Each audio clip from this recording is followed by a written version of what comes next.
Good morning, Heritage friends.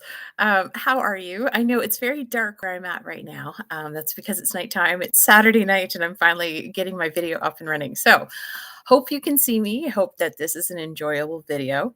Please know that the sermon that I wrote today is primarily directed to the St. Andrew's community because this is my final Sunday with them. So, I wanted something that was particular to them. But I hope that bits and pieces of it may also be interesting to you as well. Last week at the worship service that was held at Westminster United Church, some of us had the joy of attending and hearing our former moderator, Jordan Cantwell, give the sermon. And if you haven't seen that video yet, because it's on Facebook, I really encourage you to do so because her sermon was phenomenal. She was talking about the timely topic of where is our church heading and what is on the next on the horizon for our individual United churches. So you may not know this, but Jordan's new job is as a growth animator in the United Church of Canada. And a growth animator accompanies congregations who are trying to do new initiatives, such as starting new ministries or other forms of outreach. Like it's an exciting, expanding new field that she's involved with. So maybe someone who can be a resource person for you in the future. In Jordan's sermon, she talked about how we become the stories that we tell ourselves. We become the stories that we tell ourselves. Who has the most airtime in your head? Well, it's you. Your inner voice or your inner monologue is the most powerful influence in your daily experience. Let's say someone decides to bake you a birthday cake, and it's beautiful cake. Your inner voice could go, wow, this is amazing. This person must care about me so much. And then you go on and eat the cake and you enjoy it and you have a great day. Or you could see the cake and go, how did she know my birthday? And I'm feeling so old. Terrible. And you have a terrible day. So regardless of how yummy that cake is, the whole experience would suck if your inner monologue took over and decided to go down that route. Our inner monologue or inner story, it impacts how we experience our lives. And the same is true for being a church. What we tell ourselves about who we are and what's important becomes who we become. The stories about who we are and what we tell ourselves, they matter. An example of this tale is a tale from back in the 1970s called Jonathan Livingston Seagull. Some of you might remember this. It was written by Richard Bach. The story is about a seagull named Jonathan who wasn't like the other seagulls. Instead of flying just around to scavenge for food, he thought that flying could become an art form. And so all day long, he would practice flying. He would do barrel rolls and sharp turns and steep dives as he flew out over the ocean. Now, sometimes he might turn too fast or not pull up too late, and he would crash into the water. But he never gave up flying. And do you know why? Because the story he told himself was that seagulls could perfect their flying skills and turn flying into a work of art.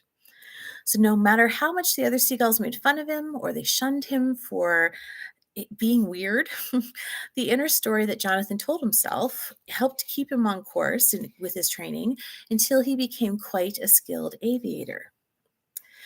We are the stories that we tell ourselves. Even more than that, we are the stories that we can visualize. Olympic athletes not only complete physical training, but they work with sports psychologists so that they can visualize or imagine having the perfect dive or the perfect vault or whatever it is their sport is. They remove any obstacles that they have in their minds to being able to perceive doing their sport flawlessly. And once they can see it, they can do it. We are not only the stories we tell ourselves, but we are the stories we can imagine and put into action. At our recent congregational meeting, St. Andrew's members voted to accept a new core values statement. Core values are the things that we affirm to be important, and they are goals for us to live into.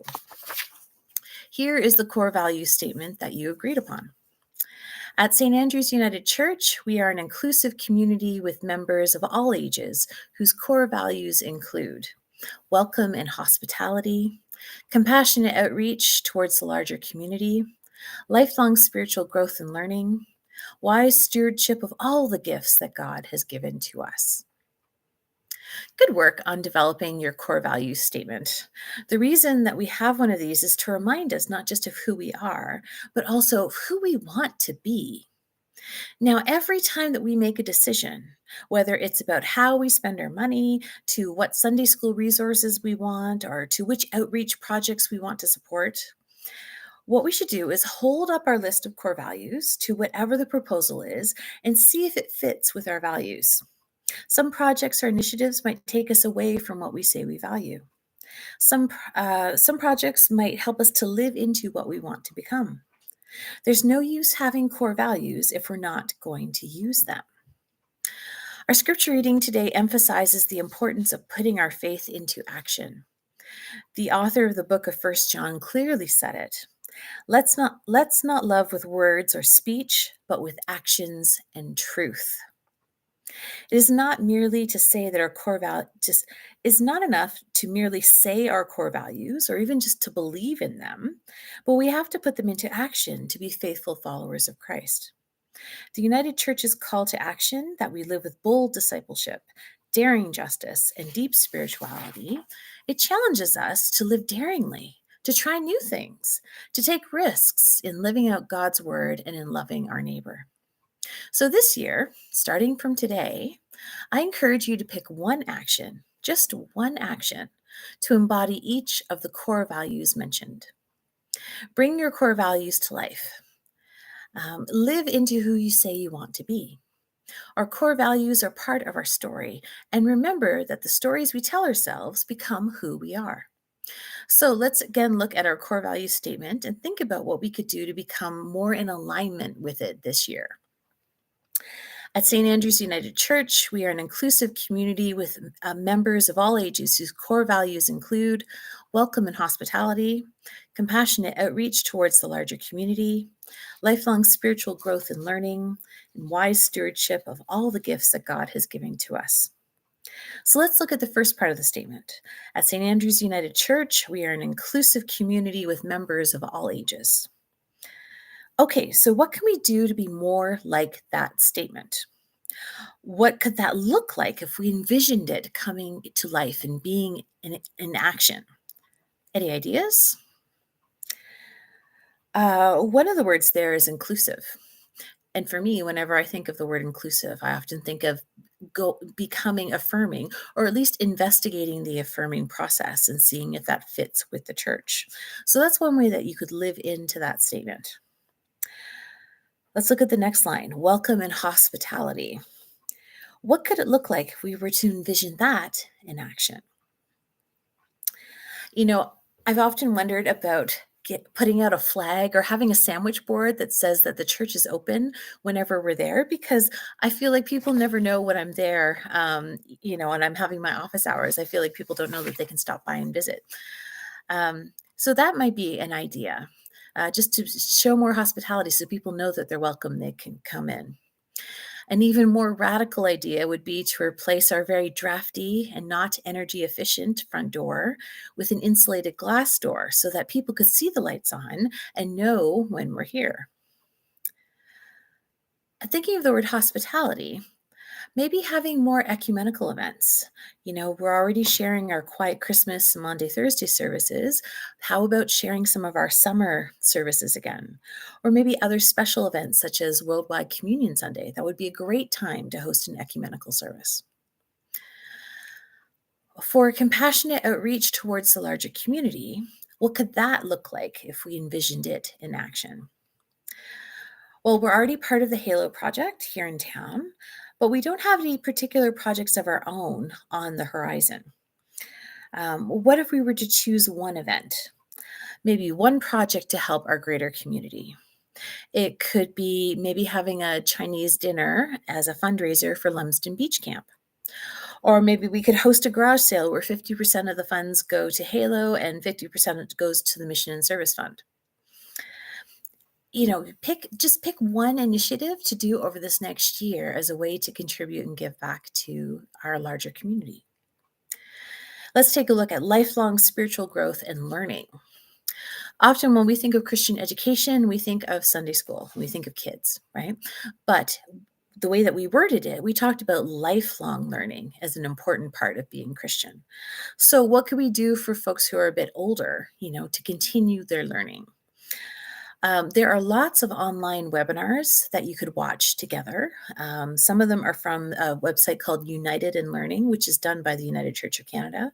There are some interesting webinars there that might be applicable.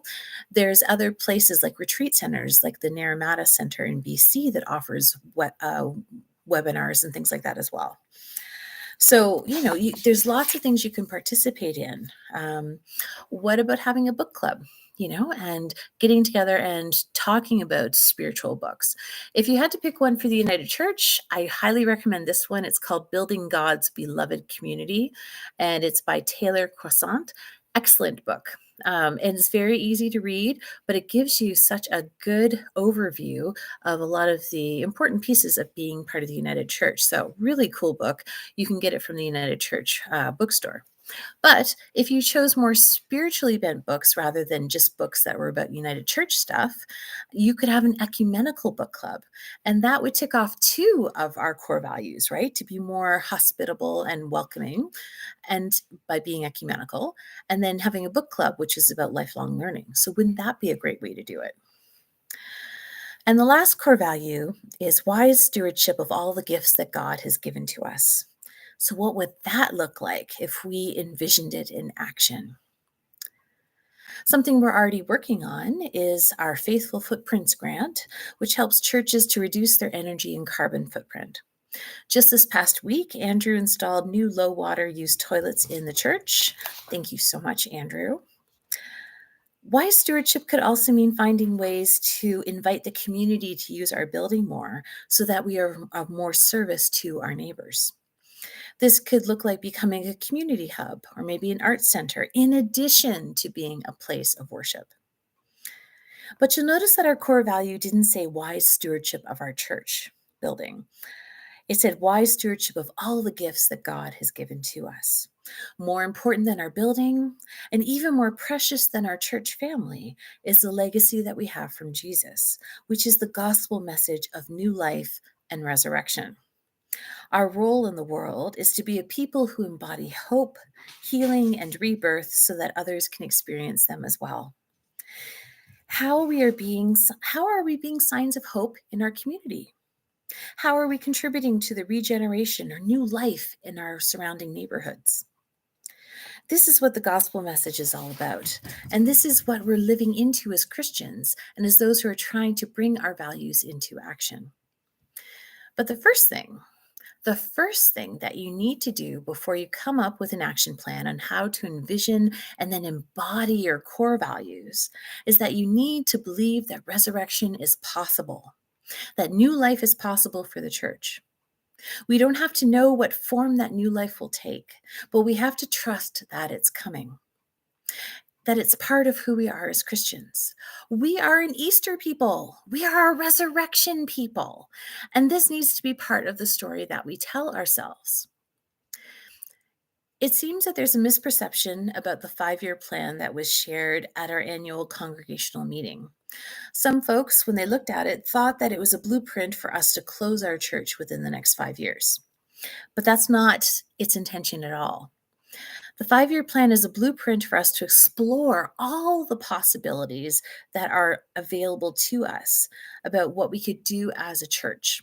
So, whether that's forming partnerships with other churches or other agencies within the community, whether that's becoming a community hub or even an art center, if that's something that we want to pursue. There's lots of possibilities available to us, but we need more information, right? We need to form some of these partnerships. So that's the work that we need to be doing over these next few years to really know what our options are.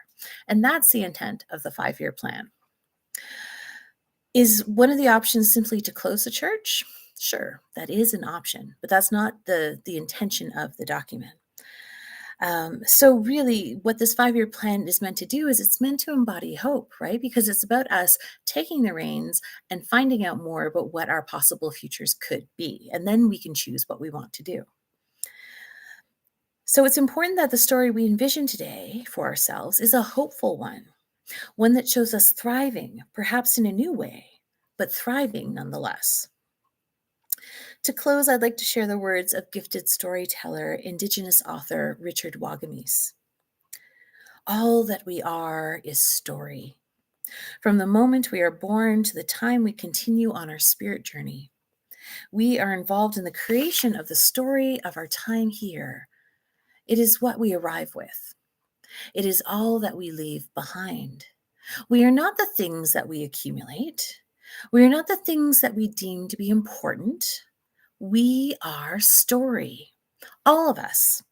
What comes to matter is that the creation of the best story possible, that we didn't do that while we can, while we're here. You, me, us, together.